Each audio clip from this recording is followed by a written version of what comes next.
Catherine le matin. Voici le Doc Mayou. Il ne manque pas de sujet pour lui ce matin. Bon début de semaine, Dr. Mayou. Catherine, Raphaël et Serge. Oui, vous riez? Je pense que vous m'avez enterré ce matin. Alors, comme vous avez fait flèche de tout bois, je vais devoir me prémunir d'un bouclier et vous avertir. Pourtant, on pensait qu'il vous en restait encore un petit peu à faire. Comment ça? Pourquoi? Raphaël, alors là, de l'ordre, Okay. dans le poulailler. Raphaël, les Brits là, qui lisent moins leurs enfants, on en reparle demain matin, OK? Parfait. Parce que demain matin, spécial quotient intellectuel. Là, Catherine, là, t'as fini de tirer dans toutes les directions. Je t'encadre. Merci. Spécial quotient intellectuel déclenché par cet ignoble Jean-François Clich dans le Nouvelliste en fin de semaine. OK. Et là, on va répondre à ton histoire de Britannique. OK? Parfait. Pas de Demain. problème. OK, bon. Bon. Parfait, OK. Maintenant, t'as annoncé tôt Ouais. que tu voulais que je commente. Parce que moi, je me prépare dans ma tête. Je sais, Écoute, si j'étais vulgaire, je te dirais, tu me décrisses. Tu t'annonces des affaires, t'annonces tout. Ben non. Puis moi, là, je suis là, monsieur, mais je cours comme un chien après sa queue. C'est vrai que je suis un peu dissipé ce matin. J'ai comme le goût de vous parler de plein d'affaires. C'est lundi. Oui, Bon. allons-y avec ta Sophia Loren, là. Non, puis, Sophie Joël Loren. Legendre. Ah, excuse-moi. Je pensais... Ça, c'est l'actrice italienne, là. Démêlez-vous un petit peu, là. Ben, j'avais compris, Sophia Loren. Non, Sophie Loren, comédienne. Ah, bateau. Bateau. Hey, Ouais. j'étais dans mes fantasmes, là. Ouais, je pense que oui, Dr. Mayou. Fait que là, je comprends que je suis dissipé, mais là, vous avez manqué un petit peu d'écoute. OK, je vous fais entendre Sophie Loren hier qui parlait d'Isabelle Pellado. Allons-y. Oui. Isabelle, ça avait l'air d'être plus qu'une amie. C'était On comme a été ta élevés sœur. ensemble. Oui. Ça a été... Ça, c'est toute ma vie. Tu te voyais vieillir avec elle. Ah puis- ben c'est sûr. Moi, je nous voyais, j'étais sûre. Mais la vie, elle scénarise comme ça, il tente. Hein? Et puis, tu sais, la ligne droite, là, ça a été inventé par les êtres humains. Ça n'existe pas. Qu'est-ce que tu as perdu en perdant Isabelle? Moi, j'ai Ouais. perdu 50% de moi. Oui. Je sais, moi, que quand je vais mourir, je m'en vais la rejoindre. C'est inévitable. Dr. Mayou, ça m'a un peu saisi. J'ai dit, moi, j'ai perdu 50. Oui. Bon, OK, oui. Pouvez-vous analyser, s'il vous plaît, la déclaration? Vous en pensez quoi de ça? Est-ce qu'on peut perdre 50% de soi quand un proche décède? Est-ce que tu veux... écoute, moi, je te suggère, là, Ouais. j'ai pensé à mon affaire pendant que tu placotais, et est-ce qu'on pourrait entendre un petit extrait de Joël Legendre? Bien sûr. Et je vais rajouter Maxime Martin à la game, à la partie. OK, parfait. Allons-y avec Joël Legendre. Mon père, il avait honte. Lui, il était... Pourquoi? Pas honte de moi, mais mon père, là, tu peux se confondre avec les murs, là. Le nombre de fois d'un restaurant, moi, je me mettais à chanter, il me pinçait, il dit « Polisson, ferme ta gueule, ferme-toi. » Il haïssait ça, là. Un petit polisson. C'était épouvantable. Ce besoin-là d'être vu, là, c'était maladif. Et aujourd'hui, là, avec le parcours que tu as eu, qu'est-ce que tu dirais au petit Joël qui est là?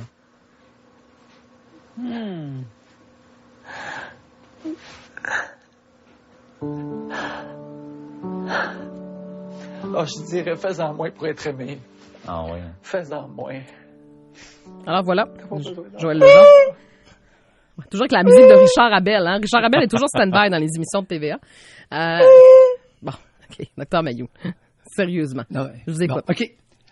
Écoute, c'est le matin c'est le matin des hystériques. Je dirais la surenchère des hystériques.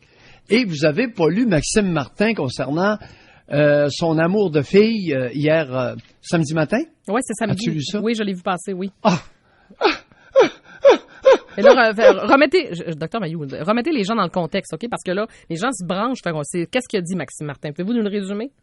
Mais écoute, sa fille a publié sur Instagram un petit vidéo. Elle était sur un stationnement au volant de l'auto d'une amie, puis elle apprenait à conduire. Mm-hmm. Maxime, écoute, en fait, c'est comme si j'avais littéralement entendu la corde se rompre. Vous savez, les amis, là, la surenchère des hystériques, c'est dangereux. On s'en va où avec Sophie Loren, Joël Legendre et Maxime Martin? Expliquez-moi ça. On s'en va où?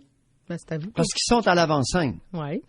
Alors l'autre, là, elle nous vend la salade que quand Pellado est décédé, elle a perdu 50% de son moi. Ouais. Sophie, j'ai une mauvaise nouvelle pour toi. Ce que tu penses que t'as perdu, tu l'avais pas. Oh. Oups. Joël, écoute, c'est un hystérique connu. Hein? Puis Maxime, écoute, Maxime, là, il aime sa fille. Mais c'est pas... Il l'aime beaucoup! Mais il l'aime donc! Mais Ça va pas bien, le matin, là.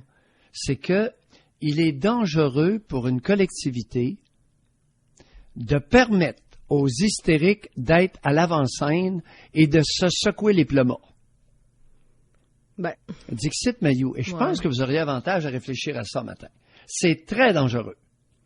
Parce qu'ils vont vous entraîner dans des cul-de-sac. C'est-à-dire? Et, écoute, Sophie Lorrain, Ben, quand je vais mourir, je m'en vais la rejoindre. Sophie, oui, Sophie, t'as des enfants. Ouais. OK? T'as des amis. T'as des amateurs, des amateurs qui te suivent. Des gens qui te suivent, oui. Mm-hmm. T'en vas où avec ça? Ben, c'est ce qu'elle pense.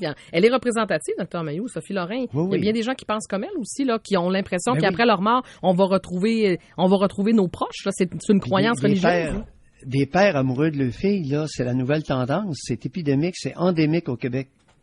Il y a une prolifération inquiétante d'hommes comme Maxime Martin qui sont amoureux de leur fille. Oui, mais ça, c'est autre chose. Vous leur nuisez. Non, Ouais. c'est toute la même chose. Ben, ça, c'est qu'on permet aux hystériques de dramatiser, d'exagérer, de manipuler les émotions d'une collectivité. On permet ça, là. À matin, là, on est carrément là-dedans. Okay, mais la surenchère des hystériques. Oui, mais on n'est pas juste là-dedans. Là. Moi, dans les propos qui ont été dits, là, outre le fait de les qualifier d'hystériques, là, Joël Legendre, je trouvais ça très révélateur quand il nous racontait, parce que vous avez probablement pas écouté l'émission au début Oui, OK. Lorsque tu as mentionné, là, qu'en l'espace de 3 minutes, il s'est contredit. C'est ça. Je l'ai entendu. OK, vous l'avez entendu parce que je remets les gens dans le contexte. Il a dit 3-4 minutes avant l'extrait qu'on vous a fait entendre. Moi, j'étais bien à la maison. Parce que lui, il a été élevé sur une ferme. Son père avait une ferme. Et il dit, moi, j'étais bien chez nous parce que chez nous, c'était permis, je pouvais danser de la claquette. Puis il dit, je pouvais chanter. Puis il dit, moi, j'étais un artiste. Il dit, mon père, tout ce qu'il voulait, c'est que ses enfants soient heureux. Et là, 3 minutes après, le père qui accepte son garçon comme il est, quand il fait ça en public, papa, il aime moins ça. Il pince, puis il dit de fermer sa trappe, puis il dit petit polisson. Ouais, il voulait son père, là, il nous vend la salade, que son père aurait voulu que ses enfants soient heureux. Écoute, non, ça tient pas la route avec sa déclaration. Maxime Martin génère de l'anxiété inutile chez sa fille en s'attristant de son développement. Puis Sophie Lorrain, elle est écoute, elle veut les rejoindre. Elle, la vie après la mort, là, elle est là-dedans, puis elle a hâte d'aller rejoindre son ami. Parce que c'est son 50%. Aïe, ça va mal le matin, là. Mais, non. Alors, à l'avant-scène, il est important qu'on balise ça d'un solide coup de balai. Et les hystériques qui manipulent l'émotion collective, qui manipulent l'émotivité canadienne-française, on n'a pas besoin de ça parce que ça ne fait qu'augmenter le niveau d'anxiété collective. On nous apprend, semble-t-il, qu'il y aurait un élève sur 2 dans le milieu scolaire qui présente un niveau d'anxiété élevé. Pourquoi? Parce qu'il y a une maudite gang d'hystériques qui les entraîne et qui les contamine. L'anxiété, Catherine, est contagieuse. Oui, mais... L'anxiété, n'oubliez pas ça. OK. L'anxiété est contagieuse. Si vous avez un niveau élevé d'anxiété et que vous êtes influent, vous allez élever le niveau d'anxiété chez tous ceux qui vous entourent. Mais j'essaie de comprendre, docteur. Mais j'analyse ce que vous êtes en train de me dire. Mais dans les propos que vous avez entendus hier, notamment ceux de Joël Legendre qui parle de son père puis de sa réalité quand il était petit, en quoi ça vient augmenter notre anxiété collective? C'est ça que j'essaie de comprendre. C'est qu'il manipule l'émotivité collective en nous disant une chose et son contraire. Puis même toi, tu as dit, hey, attends un peu, là. Je pense qu'il dit n'importe quoi. Mais est-ce qu'il l'a fait consciemment? Il vient de se Je pense contredire. pas que c'est conscient. Je pense est-ce qu'il y a une forme de déni de sa part de dire, hey, mon père acceptait ça, mais oups, quand on sortait, papa aimait moins ça, par exemple. Je sais pas. Tu bête. Il fait sûrement pas ça consciemment. Voyons. Penses-tu qu'il manipule? Penses-tu que Joël Legendre manipule la collectivité inconsciemment? Non, c'est parce que je me Inconsciemment, c'est-à-dire? C'est parce que... Non. Joël ferait pas ça jamais de la vie. Il nous aime trop. Ouais, mais c'est parce que je me questionne sur... On est beaucoup là-dedans à la télé au Québec. On aime, on nous garoche beaucoup d'émotions puis de la pitié, puis c'est ça qui marche présentement. C'est ça qui fonctionne. De là, mon inquiétude. On est-tu en train de créer une société complètement hystérique et anxieuse? Oui. Ah oui? Oui. OK. Oui. Bon, ben. Et on a embarqué, regarde, Joël Legendre, Maxime Martin, on a embarqué des hommes féminisés là-dedans et le bal est parti solide. Et je suis le seul à déplorer le fait qu'il y a trop d'hystériques à l'avant-scène. Parce que ça crée un effet d'entraînement. C'est inquiétant. Maintenant, Mayou, dans le champ, seul, regarde passer. Non, pas la de Je pense pas que vous soyez complètement dans le champ. C'est juste que j'essaie de faire des liens avec certains propos. Mais bon, OK, on y reviendra. Hier, ça m'a titillé l'oreille. Je vais le dire comme ça. C'est parce que moi, je voyais un lien direct, notamment dans le cas de Joël Legendre. Je sais qu'on... Puis là, pas fini, on va embarquer Athéna, là. On va embarquer Athéna là-dedans, mais c'est... Ouais, la jeune fille dont Athéna Gervais. Ouais. Hey, le père témoigne, tout le monde en parle hier. Ouais. Je pense qu'il a déculotté. Je pense qu'il a déculotté Papou Lepage. Ouais. Mon Papou, il manque. Quand est-ce la dernière fois que je l'avais vu? Sais-tu qu'est-ce qu'il a répondu? Oui, je sais, on l'a fait entendre. Est-ce qu'on a l'extrait pas loin, Serge? Tout à l'heure, on l'a fait entendre parce qu'on a su hier que finalement, son père n'a pas parlé à sa fille depuis un petit bout de temps. Hein? Allons-y donc, Dr. Mayou, on va le faire entendre et on va commenter par la suite. Alain Gervais, votre fille habitait à Laval avec sa mère et ses deux sœurs âgées de 15 et 17 ans. Vous êtes séparés, vous habitez Saint-Hyacinthe. Quand l'avez-vous vu la dernière fois? Il y a un peu plus d'un an. La dernière fois que je l'avais vu. Puis les retrouvailles étaient prévues pour bientôt, là. Ah. Est-ce que vous lui parliez régulièrement? On se parlait pas encore. J'avais des contacts avec la sœur la plus vieille. Puis je commençais à développer pour dans les semaines qui s'en venaient, là. Dr. Mayou, il parlait pas à sa fille. Pour quelle Catherine. raison? Ouais. Catherine? Ouais. Ben, est-ce que Papou lui a demandé? Non, je pense pas, hein, Raphaël? Ça aurait fait un maudit bon show, hein? Et non, il lui a pas demandé, je confirme. Non, c'est l'impression que l'équipe de Raphaël, recherche n'avait pas fait le travail. Hey, et Raphaël. Oui. Catherine. Ouais.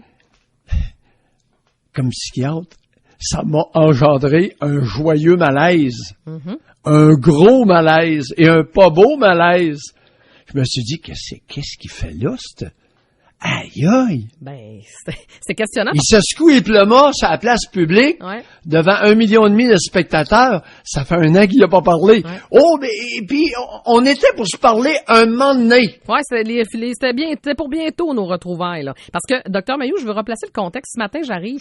Hier, moi, j'ai partagé mon écoute entre 3 émissions et malheureusement, j'ai un peu délaissé Tout le monde en parle. Et je demande à Raphaël qu'il l'écoute. Oui. Raphaël, c'était quoi le moment fort? Et là, il réfléchit. Il dit, Catherine, il dit, le père d'Athéna a dit qu'il l'avait pas vu depuis un an, mais il avait pas jasé. Pardon. Oh, attendez, là.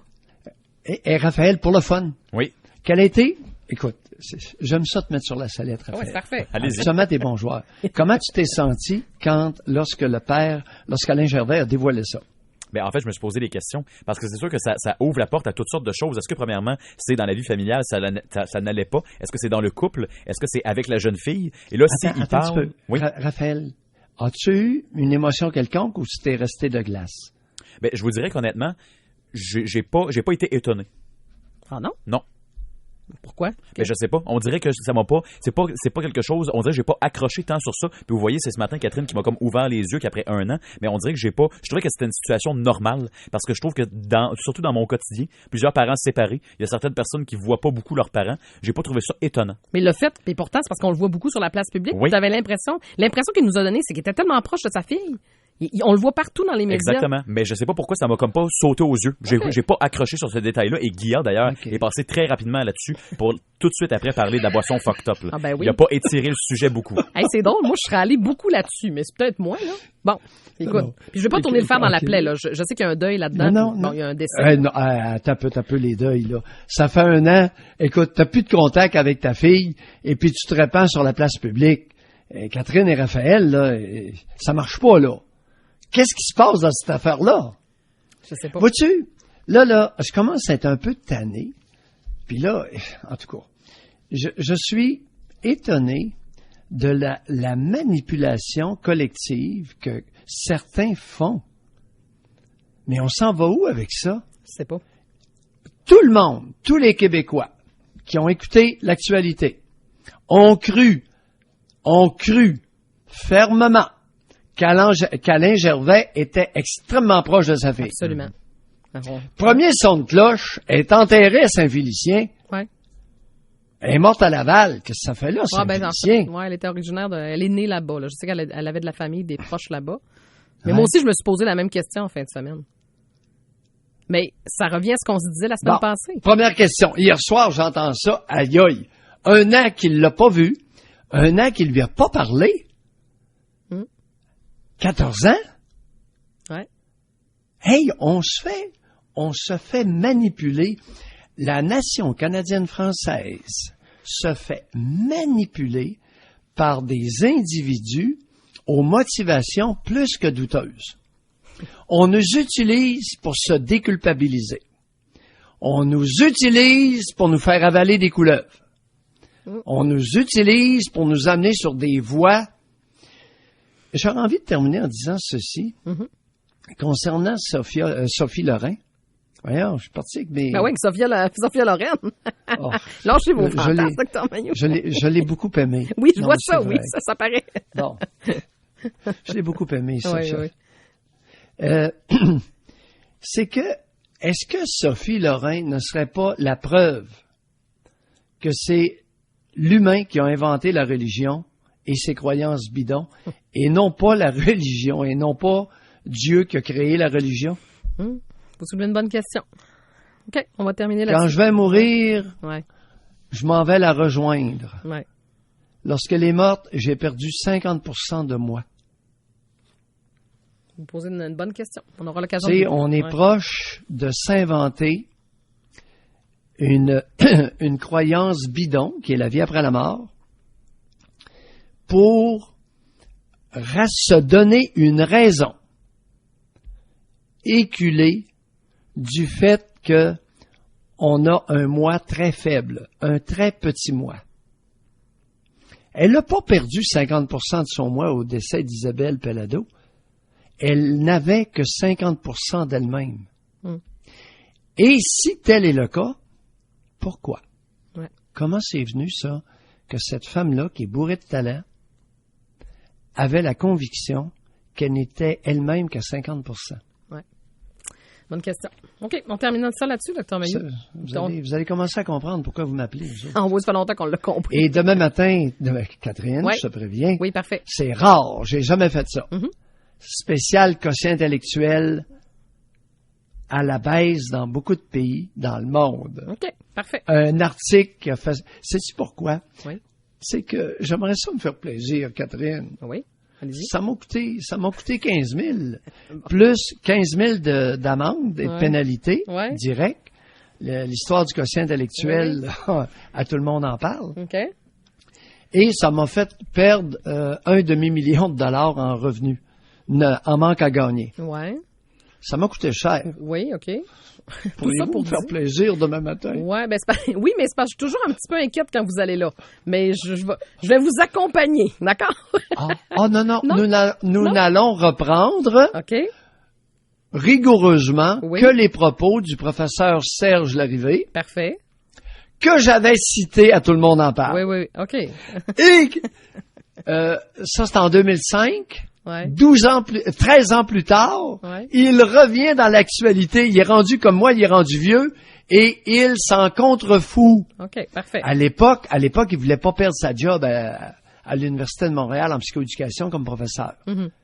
Mais maintenant, je lui ai parlé il n'y a pas longtemps. Ouais. Écoute, à l'âge que t'es rendu, là, 13 ans plus tard, il est rendu au-dessus de 70, il sent maudit comme dans la garante. OK, mais c'est juste que je veux juste sortez vos références puis préparez-vous comme il faut, OK, pour que le micro, vous gardiez votre micro puis que ça se passe bien demain, d'accord? Ah oui, mais on ne va que le citer. Oui, parfait, OK, dans les citations, mais d'abord qu'on cite quelqu'un puis on est Puis clair je t'amène l'article, je l'ai imprimé, je l'ai imprimé en couleur. Ah, bon. L'article paru dans le Nouvelliste à la page 38. Parfait, OK, c'est bon, imprimez-nous ça en couleur.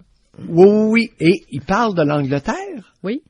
Et il va avoir un lien avec Raphaël. OK, parfait. Mais là, vous êtes en train de tout nous dévoiler, OK? Il est 7h34, faut que je m'arrête. Puis là, vous êtes en train de tout nous dire sur demain. Fait que non, t'as encore rien vu. Attends le contenu. OK, parfait. On va parler de pollution, on va parler de sélection naturelle. OK. Oui. On va parler d'immigration. Okay. J'ai plus de temps, docteur. Je vais me faire taper ses doigts. Bye bye, là. Bonjour. À demain. Ou à tantôt pour la commission PM. 7h34.